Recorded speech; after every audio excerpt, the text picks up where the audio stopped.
只是因为在公司多看了刘亦菲一眼，男人从此深陷无法自拔，即便是跟这么漂亮的女朋友，都准备领证结婚了，他还是决定为了女神再勇敢一次。现在这个结婚计划，我真的无法跟你完成。其实早在这之前，老周已经试着约过玫瑰出来，玫瑰跟每个人都相处得很自在，无论去哪儿都很随和，这让老周一度以为自己也许有一线机会。所以在那一天，他拿出精心挑选的礼物，直接勇敢地表白了。玫瑰并没有拒绝，甚至还伸手让他帮忙带上礼物。正当老周心花怒放时，玫瑰却说他要结婚了。玫瑰的哥哥振华劝他面对现实，赶快回去跟女朋友道歉。但老周仍然不死心，他心中的女神，别人说什么都无济于事。像玫瑰这样的女神，追求者都得从这儿排到法国。收到的小熊和鲜花，家里接到的表白电话更是数不清，这让老周女朋友很苦恼。婚宴都订好了，却遭到男友的临时背叛，哥哥实在看不下去了，所以晚上来找玫瑰理论，告诉他周世辉因他取消婚礼了，让他和周世辉保持距离。玫瑰却说是周世辉先招惹的他。就在这时，滋滋恰好来到振华家诉苦，振华坚称老周没有外遇，直到他大声喊出玫瑰的名字，滋滋这才突然明白过来，原来周世辉喊的玫瑰是个人名。他顿时激动了起来，但根据玫瑰自己所述的内容，和老周那天的说法完全不符。他们只是去吃了顿饭，老周确实送了礼物，但玫瑰当时拒绝了，完全不是老周所描述的那样。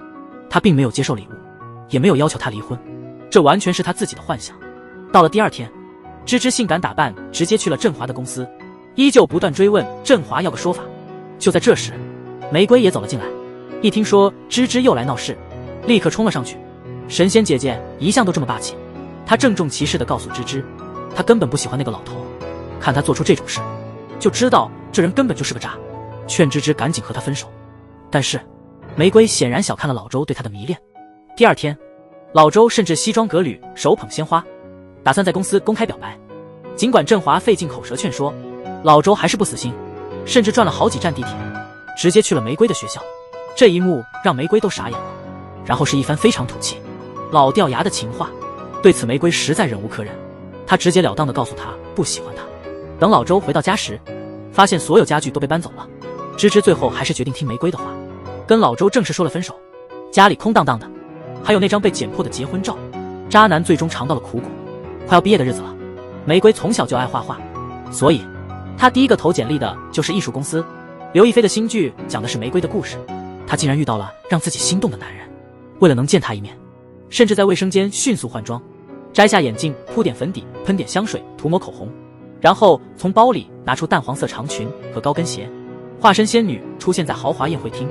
瞬间所有男性的目光都集中在她身上。终于见到了那个人，话还没说几句，领导突然扔过来车钥匙，叫玫瑰送她回家。今天穿的黄裙子白穿了，搞了半天连个电话号码都瞄到。回家路上，玫瑰越想越觉得后悔。第二天，玫瑰找到领导，软磨硬泡，最终又得到了见庄国栋的机会。她换上了一身轻松的格子外套和牛仔裤，想着凭借自己的颜值，这次一定能把她搞定。没想到一进去，玫瑰才发现屋里竟然还有个美女。开会时，玫瑰思索了很久，终于想出了一招求电话的好方法。会议一结束，那个美女立刻上前，主动邀请庄国栋出去。看着他们谈笑自如，玫瑰只能默默跟在后面，恨不得自己动作快一点，甚至回去后还向哥哥抱怨，觉得自己的颜值可能真的过时了。听完哥哥的建议后，决定从打扮着手。今天的装扮比昨天还要精致，故意最后一个到，成功吸引了所有目光，还要懂得制造冲突，不管对方说什么，玫瑰都要提出反对意见。会后，玫瑰甚至走在庄国栋前面，这招真的引起了他的注意。第二天，玫瑰突然听说那个美女在夸奖自己和庄国栋的约会，她不仅和庄国栋共进晚餐，还得到了他送的点心。韩英带着点心来找玫瑰，玫瑰气得不行，下班后就打算去问庄国栋和韩英到底什么关系。话都打好了，玫瑰左思右想还是删了，毕竟他们连饭都没有一起吃过，这样问显得太冒昧。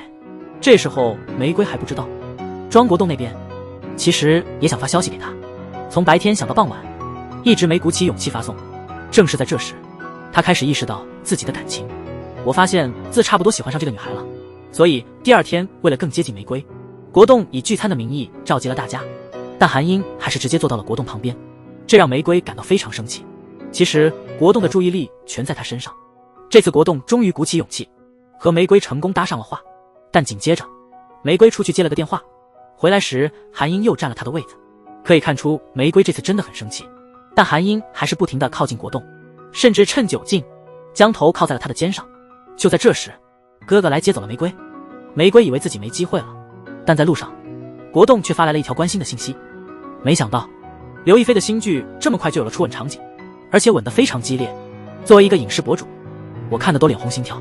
看到有人来接玫瑰，庄国栋感到一阵危机，所以他在外面来回踱步，最后还是忍不住打了电话给他。那晚他们聊了一些很奇怪的事，但每一句话都流露出对彼此的喜欢和思念。后来玫瑰出差回来时，庄国栋特意提前到机场等他。这次他不再掩饰，直接拿过行李箱并牵起了玫瑰的手。玫瑰没有抗拒，就这样他们甜蜜的恋情悄然开始。那天他们在电梯间忍不住接吻了，一直吻到家门口，连杯子掉地上摔碎了都没在意。此刻已是深夜，梅聪小心翼翼地回到家，不曾想哥哥已经在家里等他很久了。梅聪只好解释说是被领导叫去加班了，但哥哥一闻就察觉到了异样。这时候一条短信突然发过来，梅聪赶忙撒娇把哥哥哄出门，这才总算松了一口气。恋爱初期总是特别甜蜜美好。第二天，国栋带梅聪去了一家高档西餐厅，两人相互看着对方，眼神交流仿佛电光火石，空气中都弥漫着浓浓的恋爱味。就在这时，国栋的妈妈突然也来到了餐厅，她询问国栋身边的女孩是谁。为了避免麻烦国栋，谎称梅聪只是他的同事，这让梅聪瞬间火冒三丈。没想到恋爱才开始就面临结束，因为国栋的这种做法让梅聪觉得自己被轻视了。面对国栋接二连三的电话，他气愤地把手机摔得粉碎。第二天，国栋来到梅聪的公司，梅聪狠狠地瞪了他一眼，但当他走过来时，梅聪还是忍不住回头看了看，显然他心里还留有国栋的位置。国栋问他为什么不接电话时，梅聪说自己换号了，并且坚决不再给他任何机会。但国栋显然不会轻易放弃，他一直等到晚上公司人都走了。当梅聪出来时，他立刻把他堵在墙角，一套流畅的霸道总裁招式又一次俘获了玫瑰那颗娇妻的心。随后，国栋认真地承认了自己的错误，并且这次愿意带他去见自己的父亲。就这样，两人和好如初，重新开始了甜蜜的恋爱生活，甚至比以前更加激烈，直接在家里毫不顾忌地亲吻起来。22岁的纯情女孩和男友在哥哥面前接吻，差点把哥哥气昏过去。他立刻决定开车把国栋送回家，准备在路上好好审问这个家伙。但不管哥哥怎么问，国栋的回答总是无懈可击。而且当玫瑰去洗手间时，哥哥和国栋开始比篮球，最终哥哥完全不是对手，连看着对方的身高也觉得不行，甚至连最简单的投篮动作，哥哥也输了。不过男人间的友谊常在争斗中生，他们边比边聊起了篮球。哥哥突然对此产生了兴趣，还要了国栋的电话，约定下次一起打球。国栋提到他朋友开了一家球鞋店，听后哥哥马上决定带国栋去看看，完全忘了玫瑰还在等他。玫瑰出来时都傻了。就这样，哥哥正式接受了这位未来妹夫。得到哥哥支持的玫瑰下车后，在他面前更加肆无忌惮地秀起了恩爱。第二天，国栋把玫瑰带回家，还直接把钥匙交给了他。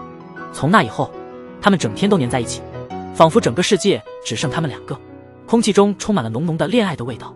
他们紧紧拥抱，享受着对方的慵懒，看着对方嘴角不由自主地展现出幸福的笑容。在彼此的陪伴中，他们体验到了前所未有的快乐和满足。然而，正是因为玫瑰和国栋的恋情，江总把玫瑰叫到了办公室，希望利用国栋的人脉帮助公司拓展业务，但玫瑰坚决拒绝了。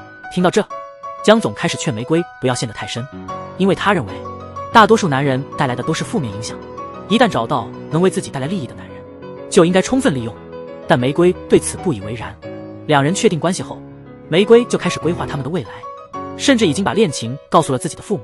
父母看了他们的合照后，一致认为这个男孩不错，于是想让玫瑰把他带回家见家长。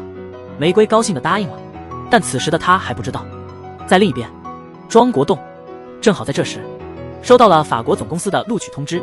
他兴奋地把这消息告诉了自己的妈妈，却丝毫没有告诉玫瑰的打算。第二天，毫不知情的玫瑰来到他家，随后兴高采烈地把这件事告诉了他。听到这，庄国栋却显得不太高兴。看到玫瑰生气了，庄国栋只好改口说他并非不想去，等差旅结束后再买些礼物吧。经过一番虚情假意的安慰，玫瑰最终还是选择了原谅。之后，趁国栋出差期间，玫瑰买了一些漂亮的杯子，还有美丽的鲜花，甚至把自己的牙刷也放到了这儿。对未来两人的生活，玫瑰满怀期待，可庄国栋却让他失望了，全是热情。玫瑰偶然发现，他电脑上有封标题为法国的邮件。天真的玫瑰以为庄国栋为他准备了旅行惊喜。庄国栋无法再隐瞒，他坐在电脑前沉思良久，终于告诉玫瑰他要去巴黎工作。告知这件事的那一刻，玫瑰的世界顿时崩溃，她一时间呆住了，然后眼泪止不住地流了下来。她不敢相信这是真的，更难以相信庄国栋为了工作竟然舍得放弃她。尽管庄国栋挂断了视频，玫瑰仍旧不死心地继续打电话，她却不屑一顾，冷冰冰地挂断了电话，任由玫瑰在家独自哭泣，看着墙上，回忆起两人曾经美好的时光。玫瑰端起酒杯，忍不住向那边狠狠扔去。就在这一刻，他们短暂的关系终于彻底结束了。等到第二天国栋回来时，玫瑰留给他一张纸条，直到这一刻他才真正感到了后悔。因此他很早就来到了玫瑰家门口等候。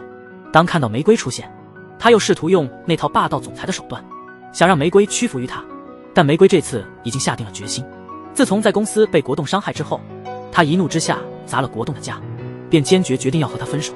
随着几天的时间流逝，虽然玫瑰试图忘记这段关系，但她的思绪还是不由自主地飘向他，甚至在工作时也会不自觉地走神。国栋的心情也复杂难平，回想起那天对玫瑰说的冷酷话语，他深刻地意识到了自己的错误。但现在的玫瑰还在气头上，无论他如何道歉，玫瑰都不肯原谅他。两人每天都在屏幕前痛苦万分，却又无计可施。直到这一天，振华叫国栋出来打篮球，国栋的爸爸也邀请玫瑰出来吃饭，他们都不希望看到两个这么好的孩子就这样轻易放弃，于是都劝他们要冷静下来。起初玫瑰和国栋都不接受，直到两人都被问到同样一个问题：你现在还喜欢对方吗？两人虽无回答，但心里已有了答案。之后玫瑰回到家，就在她回家的那天，国栋早早就在她家门前等着。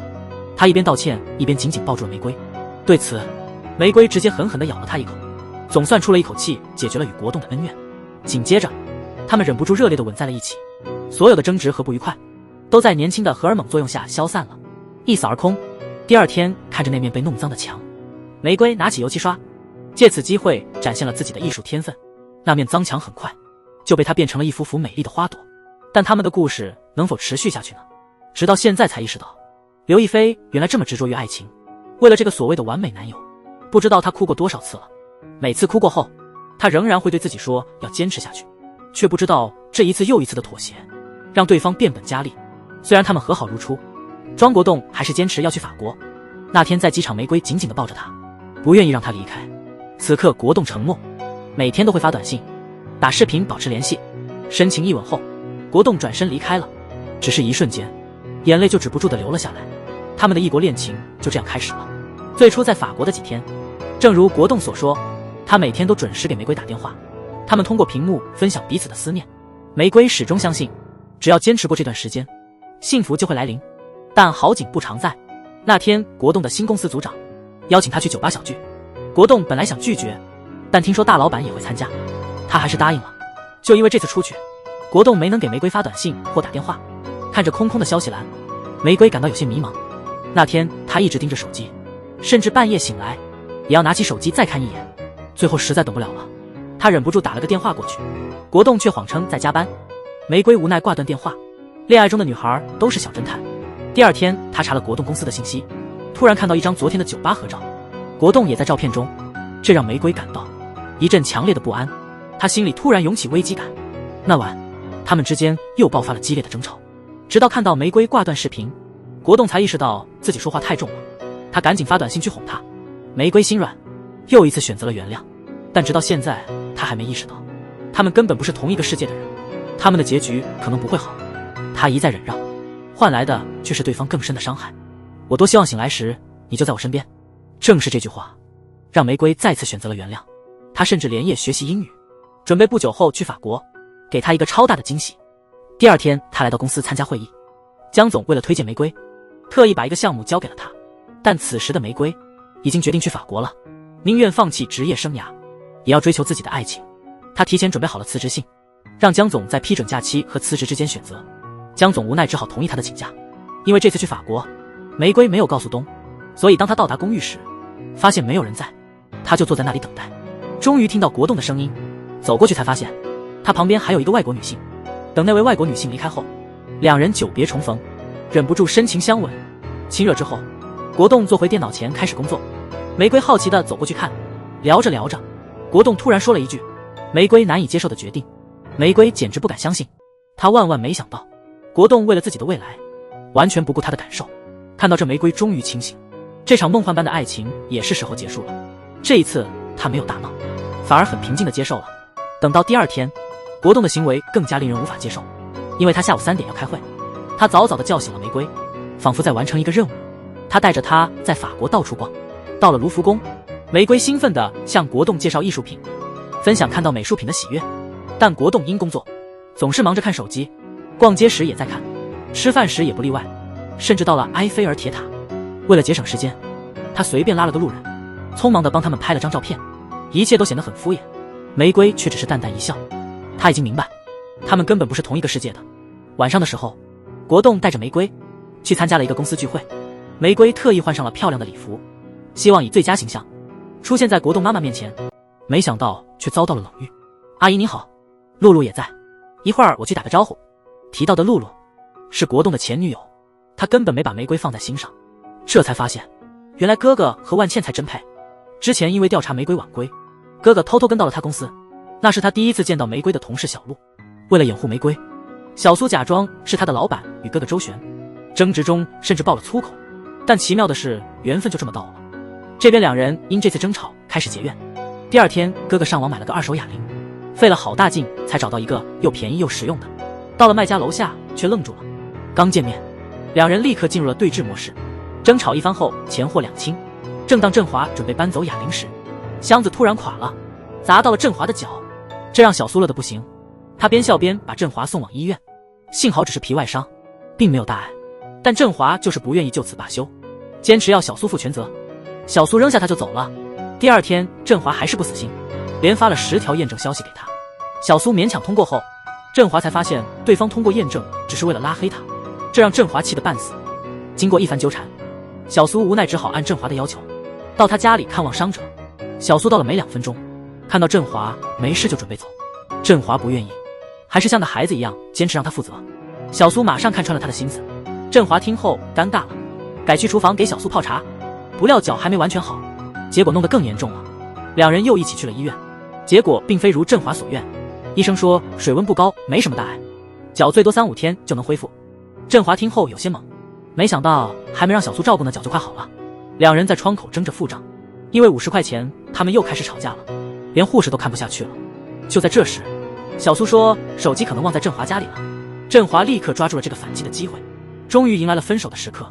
只是对于玫瑰来说太苦了，她第一次这么真心的付出，最终却得到了这样悲惨的结果。国栋带着玫瑰去见他妈妈，妈妈不但没有表示祝福，反而故意让国栋去和前女友打招呼。尽管知道玫瑰会不高兴，国栋还是顺着妈妈的意思去了，结果把玫瑰一个人留在外面。瞬间，一种深深的无力感涌上心头。他不知道自己哪里做错了，还是从一开始就看错了人，心里充满了委屈，却无处诉说。所以第二天一早，玫瑰决定离开这里。她默默地换好衣服，细细打量了屋子一圈，然后不舍得走到床前，看着曾经深爱的那个人。但无论如何，现在玫瑰必须做出决定了。她亲吻了国栋的脸颊，然后拉着行李独自离开。等到国栋发现玫瑰已经走了，他并没有立刻出门寻找，只是敷衍地发了一条关心的短信，接着接到公司的电话就去工作了。下班后发现玫瑰还没回信息，他本能地以为玫瑰又在生他的气，不耐烦地连发了几条抱怨的短信。但这次玫瑰选择了不回应。玫瑰终于醒悟，所以当天回家后，他立刻视频给国栋打了过去。此时国栋正因为工作升职，很快就能在法国永居，感到非常高兴。看来这些天的努力，玫瑰根本无法改变他的想法。经过深思熟虑，他还是提出了分手。国栋竟然毫不犹豫就答应了。玫瑰盯着被挂断的视频，几乎要哭出来，但是那一点剩余的自尊让他强忍住了眼泪。离开公司的时候，天开始下雨，玫瑰就这样大步走出去，让雨水彻底湿透他，任由悲伤在心头泛滥。但幸好一切都已过去。第二天，玫瑰回到他和国栋曾经住过的屋子，他开始整理自己的东西，然后买了一桶白色油漆，他要抹去所有剩余的回忆，彻底把它们抹掉。刘亦菲新剧中的第二个渣男终于登场了。林更新给玫瑰的伤害远比庄国栋严重多了。玫瑰和庄国栋分手后，他辞职来上海读研，只是在人群中看了玫瑰一眼。林更新扮演的小芳一见钟情，从此以后，他的目光就一直没有从玫瑰身上移开。就在这时，学校里一直喜欢小芳的胡林赶过来了，他邀请小芳去看电影，但小芳的脑海里全是玫瑰的身影，他直接拒绝了他的好意。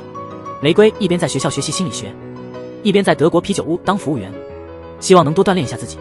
但他并不知道，这段时间小芳一直在暗中关注他，甚至发现玫瑰在啤酒屋工作后，他放弃了一份高薪家教工作，转而来到了玫瑰所在的地方。有一天，一个上海客人点菜，玫瑰听不懂他的话，客人就开始责怪他。这次意外成了小芳搭话的机会，小芳终于找到机会和他说话，因为玫瑰学的是心理学。在随后的某一天，他注意到一个行为怪异的客人，那客人连续几天只点菜不吃，利用所学的心理学知识，他很快明白了客人的问题。那天下班后，小芳一直目送玫瑰上了公交车，突然间他发现一个打扮奇特的男孩也跟了上去，他感到不放心，于是骑自行车紧跟公交车，公交车到哪他就骑到哪。虽然最后累得满头大汗，但看到玫瑰安全回到宿舍后，他终于露出了开心的笑容。他们两个的感情不久后便真正开始了。没想到苏苏还有这样的不幸往事。那时他只有16岁，仅仅因为晚上洗了澡就被继父残忍侵犯，那短短的3分钟给他带来了深重的影响。这段经历对他影响深刻，这伤害是一辈子也抹不去的。把这事告诉了妈妈之后，妈妈的回答让他目瞪口呆。正是童年的那些创伤，让苏苏长大后从此再也没谈过恋爱。这些日子与振华相处下来，他越发觉得苏苏合眼缘，甚至对他产生了爱意。苏苏也感觉到了这一点，直到振华提到了他的仕途打算，苏苏这才稍感安心。明眼人都看得出，振华对他明显是情深意切。后来苏苏的继父惹了麻烦，他只好急忙回家处理这烂摊子。妈妈让他掏钱帮继父还债，尽管苏苏不情愿，但妈妈还是强迫他，不还钱就得卖房，或让弟弟辍学出去工作。听后苏苏气得要命，却又感到无可奈何。他把弟弟叫到一边，告诉他一定要把学读完。但谈及当年那件事，弟弟还是选择装作不知。其实当时弟弟亲眼看到了父亲对苏苏的侵害，苏苏如果要告，就需要弟弟来作证，但弟弟因为害怕一直不敢承认。苏苏无奈只能再次妥协，又一次还了钱。这笔钱刚刚交出去，妈妈紧接着就问，以后每个月还给我几千吧。苏苏听后心如刀割，或许对他们来说，他只不过是一棵摇钱树，从未有过真正的亲情。情绪崩溃之下，他那晚去找振华，在酒精的作用下直接吻了上去。这一幕让振华目瞪口呆，我没想做什么，你想过这么突然吗？这时的振华以为苏苏终于接受他了。经历了一夜的激情之后，第二天一早，苏苏就先一步离开了，还说不用振华负责。但振华怎么能就这样因为苏苏那句轻描淡写的话就放弃呢？所以经过深思熟虑，他还是给苏苏发了一条告白短信，同意就回复1，不同意就回复2。看到振华这样的热情后，苏苏终于告诉了他真相，我继父强奸了我，这是他不愿恋爱的原因。说完就转身离开了。振华一时无言以对，他不知道该如何安慰苏苏，也不确定自己的爱是否应该继续。第二天，振华提早带着鲜花来到苏苏公司门前。经过几天的思考，振华终于做出了决定。他深知自己的感情是真挚的，希望用自己的爱逐渐治愈他。没想到刘亦菲的新剧还没和林更新在一起，就被误会成了小三。自从林狗和梅明相识后，他已经开始打算如何追到玫瑰了，但连续几天都没找到合适的机会。直到今天，玫瑰在喂一只流浪猫的时候，正愁没地方养它，小芳就撒了个谎，说自己租的房子可以暂时寄养猫咪，这样一来便能帮玫瑰照顾猫一段时间。得到玫瑰的同意后，他立刻请了假，骑自行车跑遍了附近每条街，一个接一个的看，最终找到了一个既便宜又实惠的房子。晚上就带着玫瑰和猫过去了，只是新租的房子里神妖也没有，这让玫瑰感到有点疑惑。安顿好小猫后，玫瑰也提出了想自己租房的想法，这给了小芳一个好主意。她楼上正好有一间空房，所以第二天她就去找了房东，先把房租全付了。第二天带玫瑰看房时，玫瑰一看就喜欢上这房子。考虑到玫瑰还是个大学生，手头不宽裕，小芳大方的给了她5折优惠。就这样，两人开始同住一屋檐下。小芳终于有机会更进一步接近玫瑰，但就在搬家的第二天，一直暗恋小芳的狐狸偶然看到了这一幕，心里顿时涌起了醋意。她去找了黄一梅，让她让自己的男朋友保持距离。玫瑰听到这消息后，为了避嫌，开始故意疏远小芳，不愿多说一句话。甚至小芳拿来了玫瑰最喜欢的小猫，但她还是冷冷的直接关上了房门，这让小芳感到十分困惑。直到第二天问了玫瑰的室友，她才明白原来是狐狸来找过她。无论小芳怎么解释，玫瑰就是不愿意听。关键时刻，玫瑰的妈妈突然从北京来看她，小芳看到后立刻热情地帮忙提行李，表现得非常有礼貌，很快就赢得了妈妈的好感。为了讨好未来的丈母娘，小芳第二天甚至还陪她去了菜市场，帮忙翻译那些她听不懂的上海话，最后还抢着付账，一路上聊得非常开心。正是因为看到小芳这么用心，玫瑰的妈妈决定趁吃饭时帮小芳亲自向玫瑰解释误会。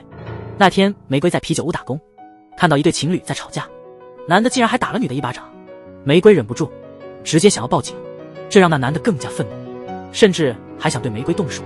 小芳见状赶紧上前道歉，但那男的还是不肯罢休，甚至推了玫瑰一把，这激怒了小芳，她上前对那男的狠狠地反击，结果小芳头上受了伤，硬是没打麻药缝了10几针。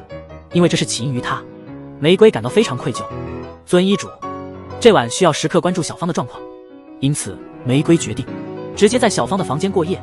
看到她冷得直打喷嚏，小芳感到不忍，随后玫瑰便坐到了小芳的身边，两人相对无言，不知道该说什么好。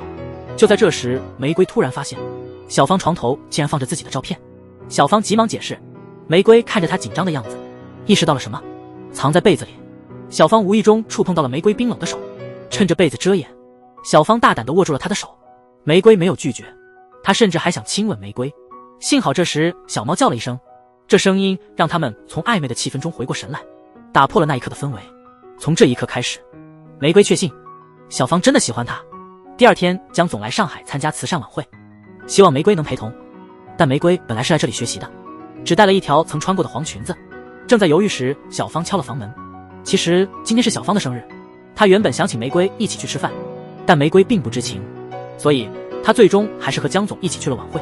在不断的敬酒和介绍自己间，玫瑰感到越来越无聊，心中不禁生出一丝疑问，究竟应该重视眼前的人，还有那些所谓的高端人士，都是过眼云烟。她最终做出了决定，所以那天她买了蛋糕，回家后亲手为小芳做了碗面条。因为她突然想起，记得那天在医院看到小芳身份证上面的生日正是今天。小芳回家时被眼前的场景惊呆了，更多的是被深深感动。就在那个晚上，玫瑰为她点亮了蜡烛，亲自唱起了生日歌。小芳终于控制不住自己的情感，情不自禁地吻了上去。他们两个的奇妙爱情故事就这样正式开始了。和小芳确立关系后，玫瑰第二天就带她回家见了父母。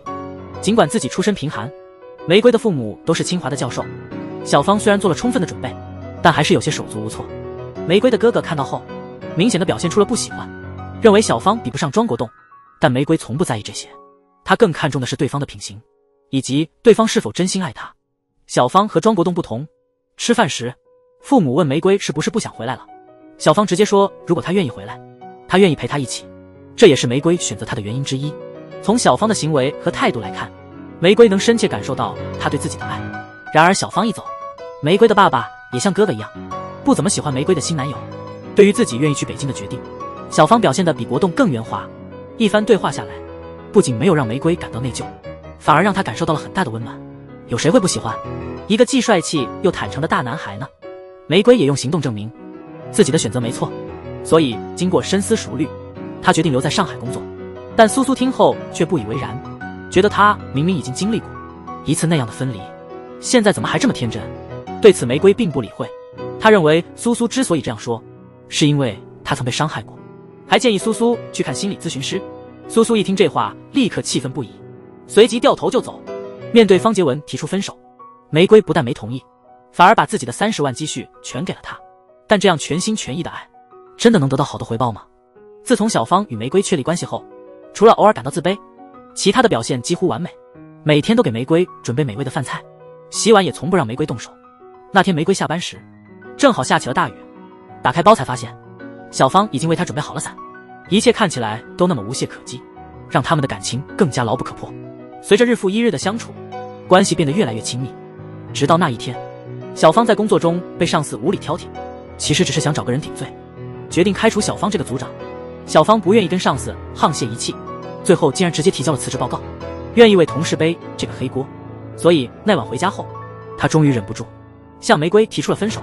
小芳没想到，面对分手，玫瑰却毫不在意，因为玫瑰明白，小芳一定是遇到了麻烦，她也愿意共同承担。了解整个事情的经过后，玫瑰只是轻轻一笑，让她不必灰心。第二天，玫瑰带她去学游泳，在开心玩闹之后，玫瑰询问小芳的梦想。小芳说她梦想拥有自己的公司，想开发一款个人软件。听后，玫瑰二话没说，就拿出了自己攒的30万，把所有积蓄都投给了他。因为玫瑰始终相信小芳是个值得托付终身的人。看着手中的银行卡，小芳无比感动。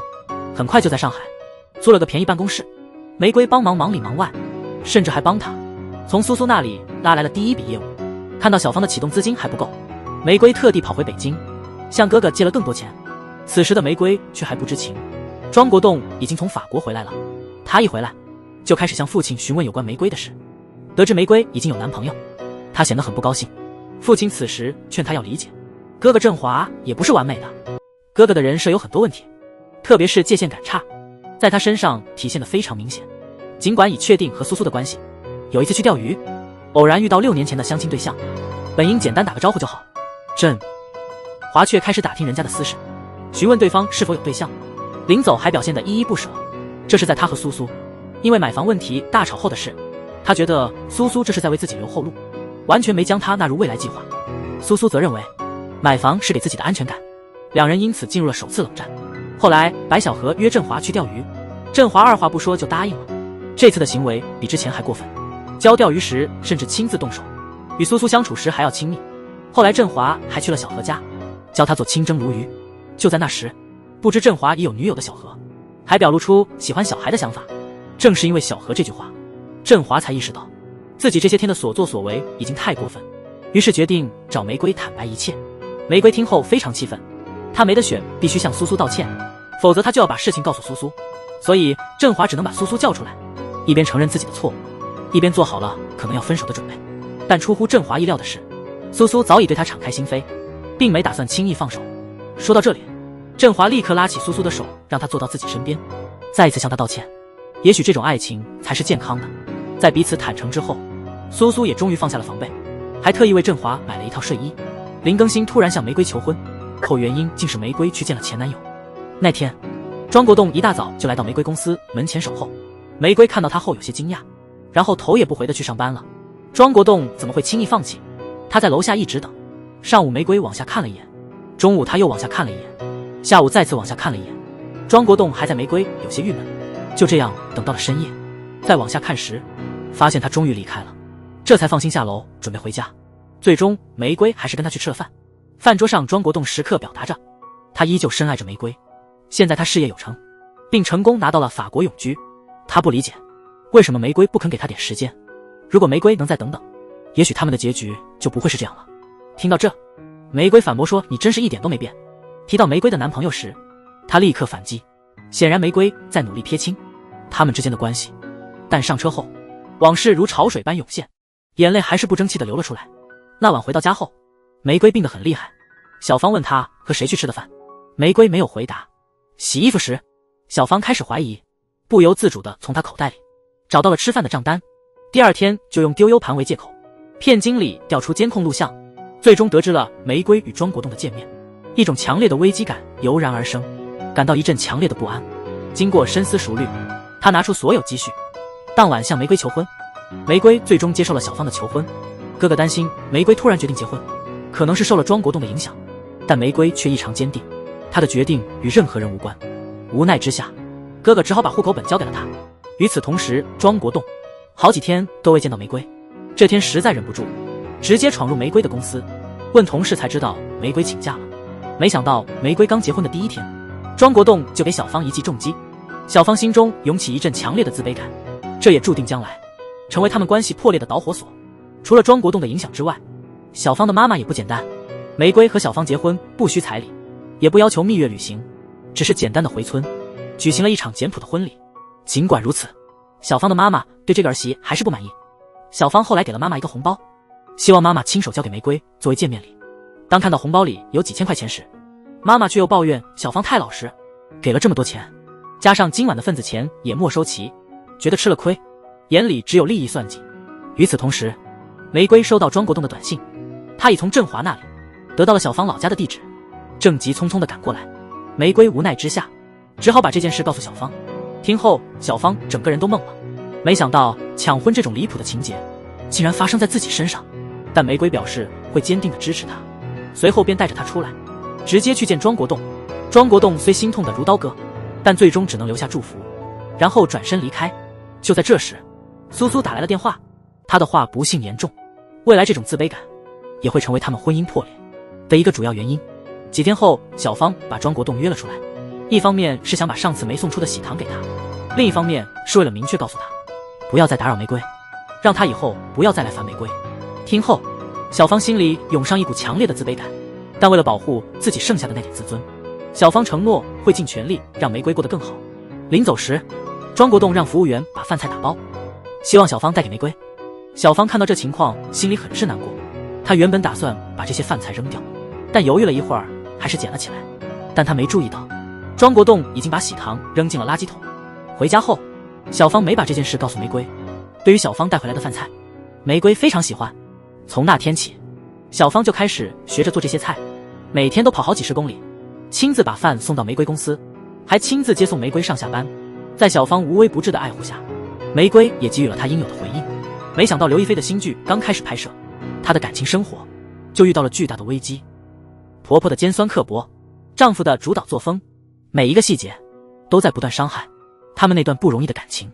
自从玫瑰怀孕后，小芳就开始了彻底的照顾，除了不让她做任何家务，小芳还一直劝玫瑰辞职在家休养。玫瑰始终不愿意，觉得没必要这么做作。那天晚上和父母视频，小芳希望父母能劝劝玫瑰不要老是盯着手机和电脑，说这些有辐射。但身为清华教授的父母却表示，科学角度来说，这些辐射极其微小，对人体影响几乎可以忽略。听到这些，小芳突然变得不高兴，感觉玫瑰的家人不尊重她。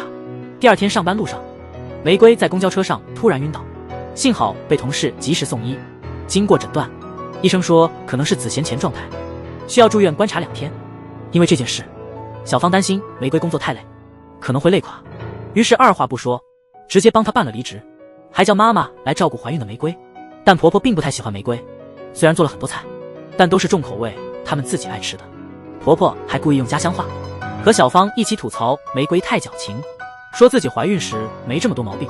进屋后，玫瑰更加困惑，行李乱堆一地，连花瓶的花都被换成大蒜。尽管如此，玫瑰想忍一忍就过去了，直到她回到公司，才发现自己已经被辞退了。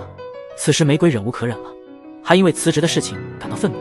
婆婆在一旁还不停地添乱，玫瑰气冲冲地走上街头，感到委屈极了，开始怀疑这样的生活真的是自己想要的吗？等婆婆走后，小芳竟然责怪玫瑰不懂事，让她学学他们老家的潮语。听到这，玫瑰更是崩溃，小芳却还是全都怪在她身上。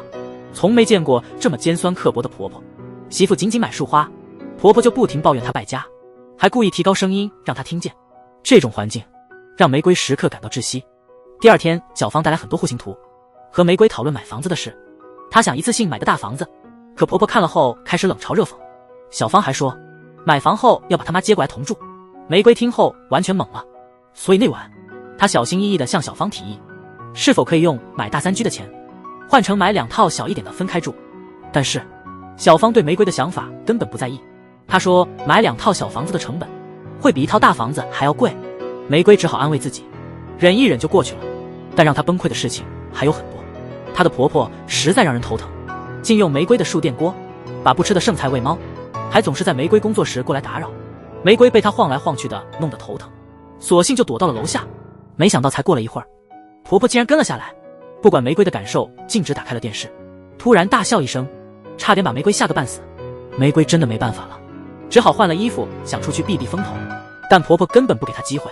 幸好玫瑰跑得快，才没有被婆婆追上，直到走到外面呼吸到新鲜空气，那种压抑感才终于缓解了一些。玫瑰一边吃面包一边看书，感觉到了难得的幸福。在回家的路上，玫瑰看到路边的花摊，因为喜欢就买了几束。回家刚到家就被婆婆数落一通。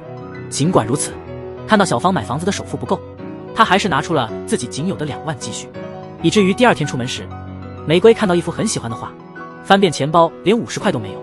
玫瑰感到非常委屈，只好打电话给苏苏寻求些安慰。那天玫瑰的父母从北京赶来看望她，玫瑰一见到他们就哭着抱住了。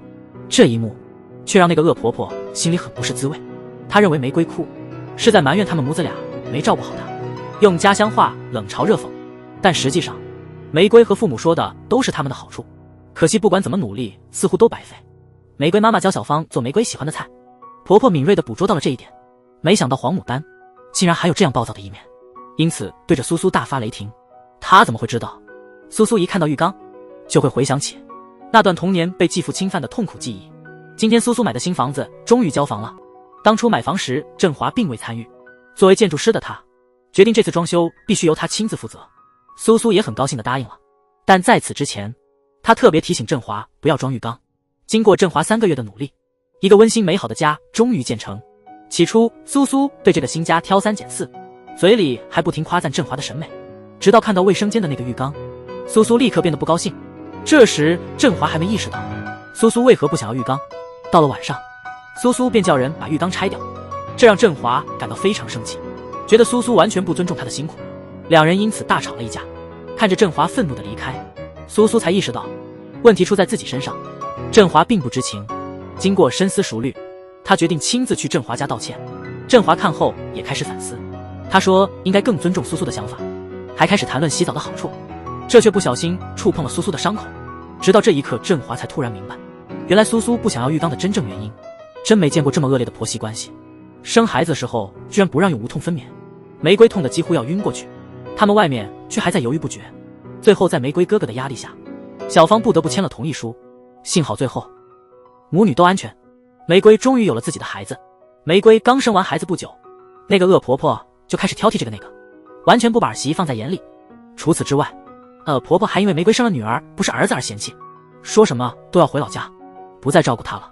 这番话恰好被苏苏听到了，苏苏这才突然明白为何玫瑰每次电话都在哭。小芳带苏苏去公司参观，她为玫瑰的成就感到骄傲，觉得其他人能给的她也能给，其实就是想向玫瑰的前男友证明自己，这是一种与生俱来的自卑。哥哥看到玫瑰现在的居住环境，觉得上下楼不方便，特别是那次不让玫瑰用无痛分娩的事，他对小芳家非常不满，直接大声嚷嚷要给玫瑰租个更大的房子。苏苏试图劝他别这么看问题，两人因此又吵起来了。晚上回家时，苏苏终于向他解释了原因，小芳实在是太自卑了，不能就这样怪她。但好在有了孩子后，玫瑰的情绪比较稳定，小宝宝的到来让她心情好多了。期间还特意去考了教师资格证，打算以后回去工作。但这让小芳不太高兴，她觉得玫瑰应该在家好好带孩子。刘亦菲和林更新的新剧终于到了离婚的那一刻，不是因为一时兴起，而是因为一些小事积累的失望。自从玫瑰为小芳生了女儿后，她就不愿意让玫瑰去工作，但玫瑰总想找点事情做。就因为这个，两人经常大吵大闹。小芳甚至觉得玫瑰如果真的无聊，就再生一个儿子。玫瑰不同意后，小芳便开始冷嘲热讽。正是因为这件事，从那以后，玫瑰就没和小芳再住在一起，她每天都待在书房里，继续寻找各种工作，这反而更加激怒了小芳。那晚两人又是不欢而散。第二天，因为苏苏和他哥哥要分手，玫瑰需要回北京，她请小芳帮忙看2天孩子，但她怎么也不愿意，还批评玫瑰没有责任感，说她不懂得好好生活，无论说什么都是尖酸刻薄。玫瑰最终只能挂断电话，带着女儿匆匆返回北京。这种做法让小芳更加生气，小芳的无理取闹让玫瑰感到心寒。玫瑰从未想到，小芳的控制欲竟达到如此地步。第二天，她去书房喝闷酒，小芳偶然发现玫瑰已经得到一个公司的工作邀请，她打电话给玫瑰商量，但不管打多少次，两人总是吵架结束。小芳一怒之下，直接删除了那份 offer， 还打电话给公司领导，以玫瑰怀孕为借口拒绝了职位。玫瑰临回上海时，苏苏到机场送行。其实她本不想谈及与小芳的琐事，但苏苏一问起，心里还是觉得难受，甚至开始质疑这段感情还值不值得继续。玫瑰一回到上海，小芳就开始盘问女儿这几天去了哪些地方，见了哪些人。玫瑰觉得小芳这么做很无聊，但小芳却理直气壮地说玫瑰早教过孩子怎么回答，还发现玫瑰做了美甲。这次玫瑰决定正面对抗，但真正让她对这段感情绝望的不止这些事情。一直没收到公司的 offer， 玫瑰亲自去公司询问，这才终于明白，原来小芳又擅作主张，偷偷拒绝了这份工作。玫瑰实在忍无可忍，最终向小芳提出离婚。真佩服玫瑰故事的编剧，竟把苏苏的人设也写崩了。这几天来看，黄牡丹差点崩溃。苏苏隐瞒了婚事，结果却让人大吃一惊。他们两个已经见过双方父母，拿了户口本准备领证。现在这下好了，振华无奈只能默默地把户口本交还给父母。玫瑰听到这件事后，立刻赶了回来，这才从苏苏那里了解到真相。玫瑰有些不理解，其他的事你都告诉我哥了，为什么这件事要瞒着我？苏苏解释说，她本来没打算和振华结婚，既然只是恋爱，也就没必要说。然后她提到了分手的事。说到这里，苏苏忍不住流泪了，显然她很不甘心，就这样轻易放弃这段感情。振华的心情也是一样，和苏苏分开后，他整晚都睡不着觉。幸亏有玫瑰的开导，他还向哥哥解释了一件事：爱尔兰没有离婚制度，因为在那里，人们可以自由选择婚姻期限，从1年到100年不等，期限越短，费用越高。这不就说明了，找到一个能和你共度一生的人，是多么珍贵的事。所以经过深思熟虑，振华决定去找苏苏。苏苏以为振华来是为了分手，但他这次的目的是要和苏苏一起跑马拉松。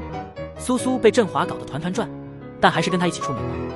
他们就这样一直跑，从广场跑到鼓楼，从白天跑到晚上，直到汗水湿透了衣服，直到彻底精疲力尽。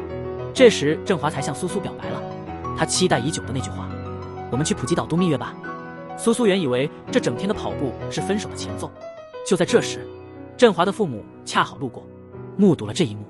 妈妈劝爸爸不要去打扰他们，而是赶紧回家帮振华准备好户口本。听到苏苏的经历后，他们并没有反对，因为苏苏的好人品众所周知，全家都相信振华的选择，他们的爱情一定能幸福到底。谁能想到方协文喝醉后竟对玫瑰说出有众多女人向我投怀送抱的话，而玫瑰已决心要离婚，根本无法挽回。因为小芳一直在逃避这个问题，她甚至草拟了离婚诉状，通过法律手段将小芳告上法庭，但因为是他们的初婚，法官出于维护婚姻的考虑判决驳回。想要再次起诉，需要等待6个月。小芳想把玫瑰送回家，但玫瑰并不想再和她有任何牵扯。玫瑰的冷淡让小芳感到绝望，所以那天在聚会上，她通过喝酒来麻痹自己。正是在那时，出现了一位对她颇有好感的女生。小芳回家后便向玫瑰说出了那些话。尽管小芳说了那样的话，玫瑰并没有责怪她，反而体贴地送她去了医院。看着病床前守护自己的玫瑰，那一刻，小芳心中不免后悔，但事已至此，只能怪自己太过敏感和自卑，这才造成了一场感情悲剧。最终小芳和玫瑰还是完成了离婚，女儿归玫瑰。这次小芳没有大闹，但在即将分离的那一刻，她才真正感受到心如刀割的痛。离婚后的玫瑰生活并未因此陷入阴暗，她的人生依旧阳光明媚。众所周知，梅明不喜欢闲着，不久后他就与前公司的江总合作，开设了一家艺术展览公司。正是在装修展览馆的时候，他遇到了这次施工的主管佳敏，也就是即将登场的霍建华的弟弟。他们聊得非常投机，突然一个熟悉的声音在耳畔响起。得知玫瑰离婚，庄国栋立即赶回来，他认为这是与玫瑰复合的绝佳时机，他以为现在是他们重燃旧情的最好机会，他甚至愿意为此返回北京工作。但他们真的能够重修旧好吗？观众期待已久的霍建华终于登场，他刚认识玫瑰，就因误会被玫瑰看作流氓。霍建华纵有3张嘴，也解释不清楚。他们相遇的故事得从玫瑰的艺术展说起。那天女儿生病了，玫瑰没能去展览，但她特地准备了一个隐藏的彩蛋，只有霍建华扮演的佳明注意到了这个细节。他拿着一个玫瑰图案的钥匙，在展馆里寻找线索，最终打开了一扇对应的门，发现了玫瑰精心布置的惊喜。穿过漫长的走廊，一幅画作映入眼帘。佳明坐在画对面细细观察，他就这样看了一整天。最后在画作左下角发现了落款，发现是黄一梅的作品后，他笑了。他们之间的奇妙关系其实从这一刻悄悄开始了。第二天，佳明的弟弟打电话给玫瑰，告诉他修改了那幅画，叫玫瑰快去看看。玫瑰立刻赶往那里，这一幕让他目瞪口呆。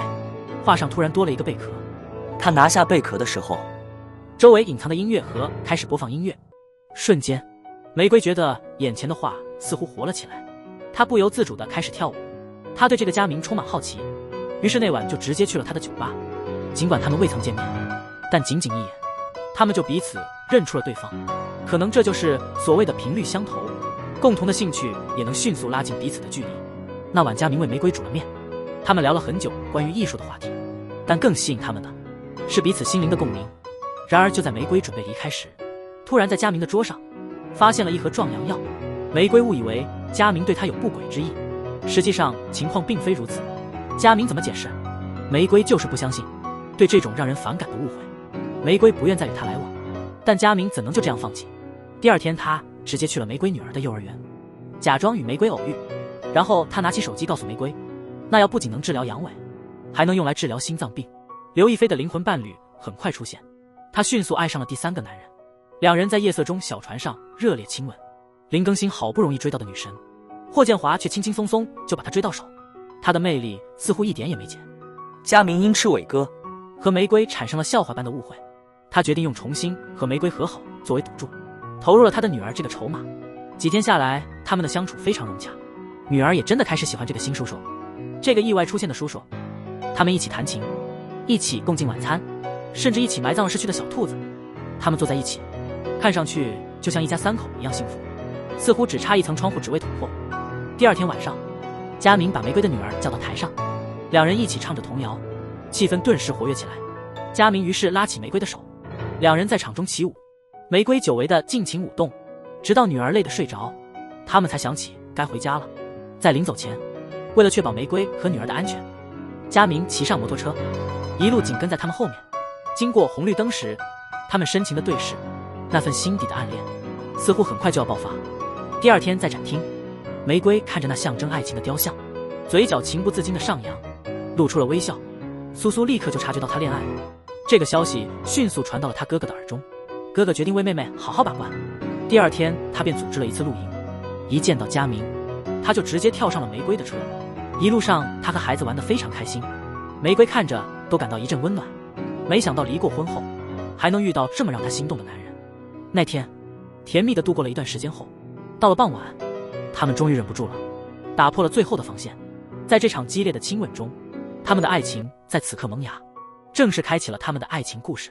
有着共同的爱好，共同的兴趣话题，相处也非常自在。这样心有灵犀的两个人走到一起是顺理成章的。佳明开始教玫瑰打架子鼓，坐在他摩托车的后座上享受晚风。业余时间，佳明也会帮忙照顾孩子。第二天参加佳明弟弟的婚礼，甚至玫瑰的父母也对佳明评价很高。然而当大家为新人的结合欢喜时，楼上的佳明突然感到心悸，他的心脏病发作了。没想到刘亦菲的新男友这么快就被林更新发现了。更糟的是，他才刚和佳明开始恋爱，佳明因为先天性心脏病紧急入院。那天玫瑰整个人都傻了，看着躺在医院病床的佳明，眼泪不停地掉下来。他实在不忍心眼睁睁看着佳明遭受病痛折磨，更不想就这样放弃这段不容易的感情，所以他整晚都陪着佳明。佳明醒来后也开始后悔自己的自私，但即使这样，玫瑰还是没有退缩。她现在关心的不是感情的去留，而是怎样才能彻底治好佳明的病。就在那时，苏苏安慰他回去好好睡一觉，睡醒后再考虑最坏的情况。最坏的情况，玫瑰不愿看到。连小初在家也一直很关心佳明的安全，玫瑰的父母就更不用说了。玫瑰很奇怪，他们为什么这次不劝自己就这样放手？但爸爸的话让他深有感触，过自己想要的生活，做自己认为对的事。人生一世，只要问心无愧，活得坦荡，就没有什么对错。所以那晚，玫瑰又一次去了佳明的病房，她已决定要陪佳明走到最后。尽管佳明躺在病床上，还是不忘讲笑话让玫瑰开心。但就在玫瑰觉得佳明的情况还算可以时，佳明却突然提出分手。这样的亲妈真是闻所未闻，女儿竟然被继父侵犯了，她却装作什么都不知道。这秘密隐藏了这么多年，她还觉得自己一点没错，竟然还把责任推到苏苏身上。当得知苏苏和振华结婚后，妈妈马上拎着大包小包悄悄地来到振华家，表面上说是来看望女儿和女婿，实际上是来向振华要彩礼的。因为他们结婚时没举行婚礼，振华也没表态，所以当听说要20万时，他二话没说就答应了。拿到钱之后，妈妈满意的离开了，临走时还千叮咛万嘱咐振华。但就在几天后的露营那里，苏苏还是发现了振华的异常。这20万是振华向老周借的，他虽然努力隐瞒钱被挪用了，但苏苏马上看穿了他的谎言。无奈之下，振华只好说出了真相。苏苏听后立刻火冒三丈，坚决要用自己的钱还给振华。第二天就回到了老家，开始追问母亲这种荒唐的行为。这20万刚到手，母亲就把钱全给了那个无耻的继父，嘴里还一直在为他辩护，甚至不经意间又提到了苏苏童年的伤痛。接着就是刚才那一幕，听到这些，苏苏眼眶一红，她一个人走到外面扶着大树，胃里不停地翻腾。她本以为继父是对她伤害最深的人，现在想来自己的亲妈也不怎么样，生在这样的家庭本身就挺悲哀的，给苏苏造成的伤害可能需要用一辈子去愈合。没想到方协文居然跟黄振华动手了。自从他把小初带到上海以后，小初总是提起傅家明，这让方协文非常嫉妒，感觉女儿和傅家明的关系比跟他这个亲爸还好，于是就直接给玫瑰打电话，宣称不让小初回北京了，非要夺取小初的抚养权。之后不管玫瑰怎么联系他都不理。哥哥一听这消息，立刻冲到上海，但方协文直接把他挡在门外。哥哥真是气坏了，于是在公司里大闹一场，在街上被打了一拳之后，振华立刻报了警，但警察也没法介入。关于孩子的抚养权问题，他们只能通过法庭来解决。就在这个时候，苏苏跟方协文说了句提醒，这不叫爱，这叫控制。苏苏的话似乎起了作用，仔细想想这一切，可能真的是因为自己太控制欲强，所以第二天他就把玫瑰叫到上海。但为了保留那一点点尊严，面对玫瑰时，方协文还是有些抱怨，他现在只顾谈恋爱，完全不顾孩子。玫瑰听了只能觉得他太不成熟。后来为了孩子的幸福，玫瑰不再纠结到底孩子该跟谁生活，面对目前这糟糕的局面，只想让小初过得更好，更深切地感受到父母的爱，这才是最关键的。看到玫瑰这样的态度，方学文也开始反思自己的错误。最终玫瑰决定让小初暂时留在上海，自己回去陪佳明度过最后的时光。临走前，方协文安排了北京顶尖的心脏病专家给佳明，希望能尽自己最大的努力帮到玫瑰。这一幕让玫瑰感到难以置信，没想到霍建华和玫瑰好不久就面临生死离别，即使知道了结局，玫瑰还是不愿意轻易放弃这段感情。佳明明白，如果继续这样暧昧不清，最终只会让伤害加深，所以这次他决定用自己的方式让玫瑰自然接受这个无法改变的结局。那天建明带玫瑰去了火锅店，点了自从生病后一直没敢吃的超辣火锅，然后对玫瑰说，我不想每天被照顾，小心翼翼地活着。听后玫瑰也不再劝阻佳明吃辣火锅的决定，他刚吃一口牛肉就辣得直冒汗。玫瑰看了忍不住笑了，尽管如此，佳明还是想证明自己能行，还是不停地往嘴里塞肉，这样的美好时光真是太珍贵了。玫瑰希望时间能永远定格在这一刻。几天后，玫瑰联系了一位国内顶尖的心脏病专家，他决定再试一次，无论结果如何他都接受，带着那一线生机的希望。佳明终于同意了这次治疗。后来询问佳明还能活多久时，医生说随时都有可能。一种深深的无力感突然袭击了玫瑰的心，虽然之前已经做好了准备，但当最后的希望即将破灭时，玫瑰还是忍不住流泪了。甚至回到家后，看到佳明躺在椅子上睡着，玫瑰几乎以为他已经离开了。看着玫瑰那么伤心，佳明猜到了结果。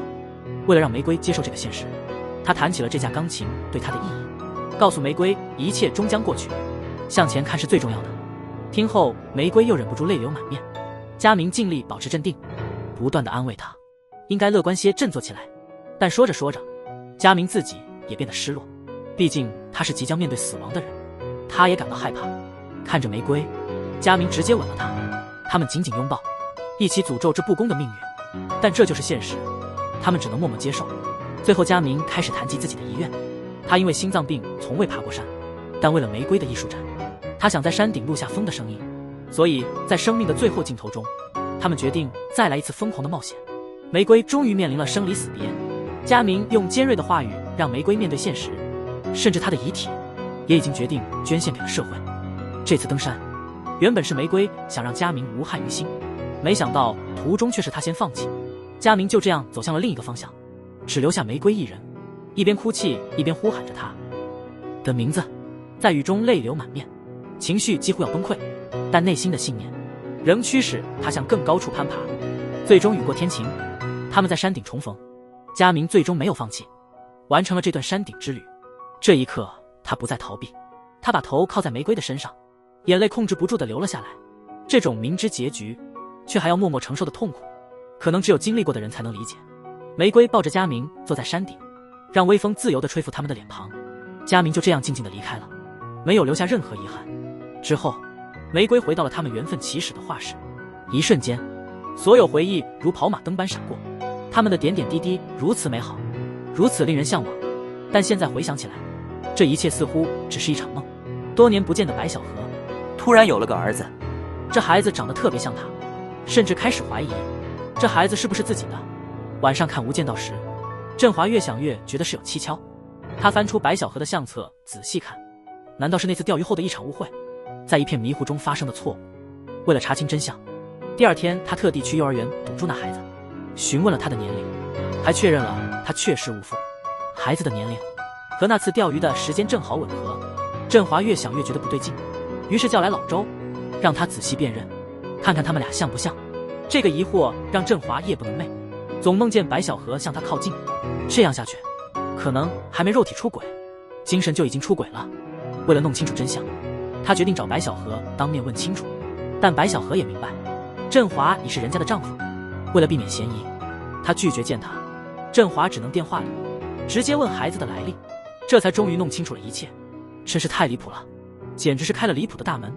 离谱到极点，振华的形象全被导演搞砸了。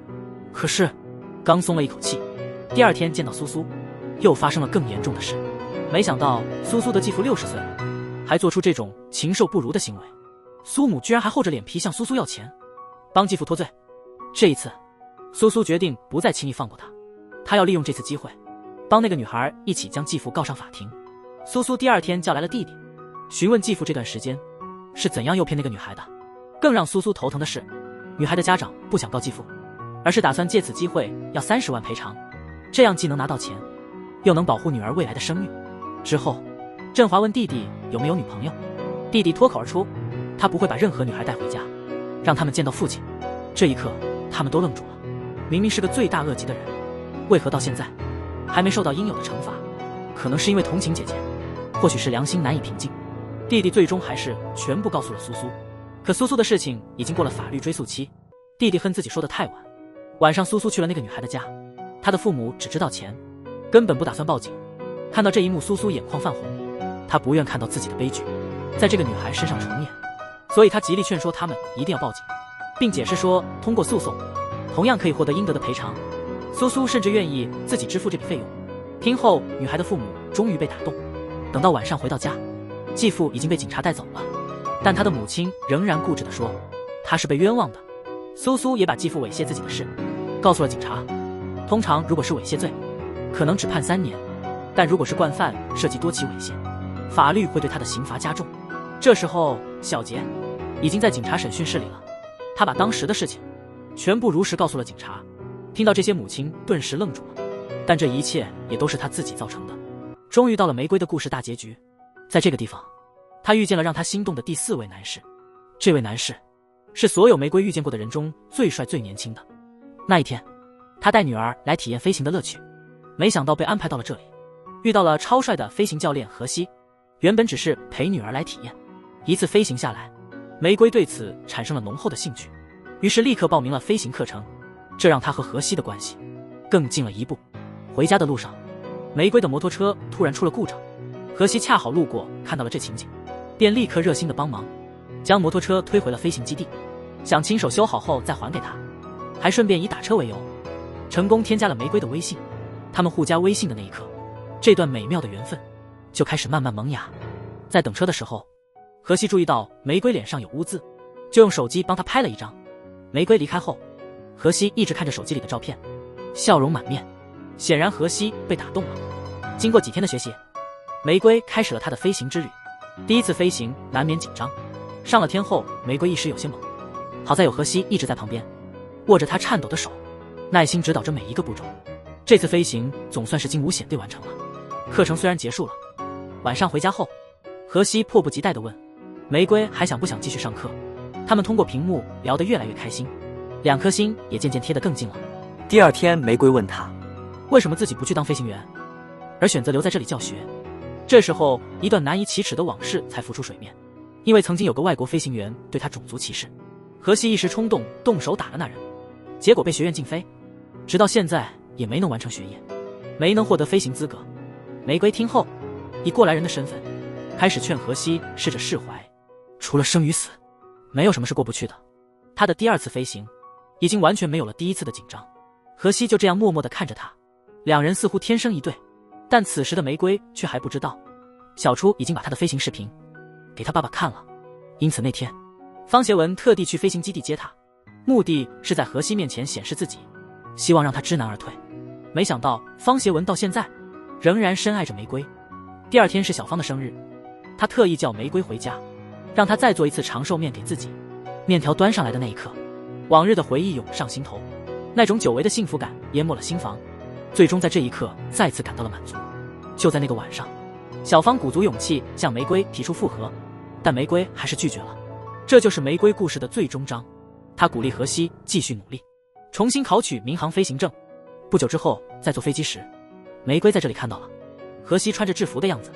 荷西临行前想和玫瑰约定未来，但玫瑰说不要对未来许诺，对未来的不确定性才是最让人期待的。至此，玫瑰的4段恋情告一段落。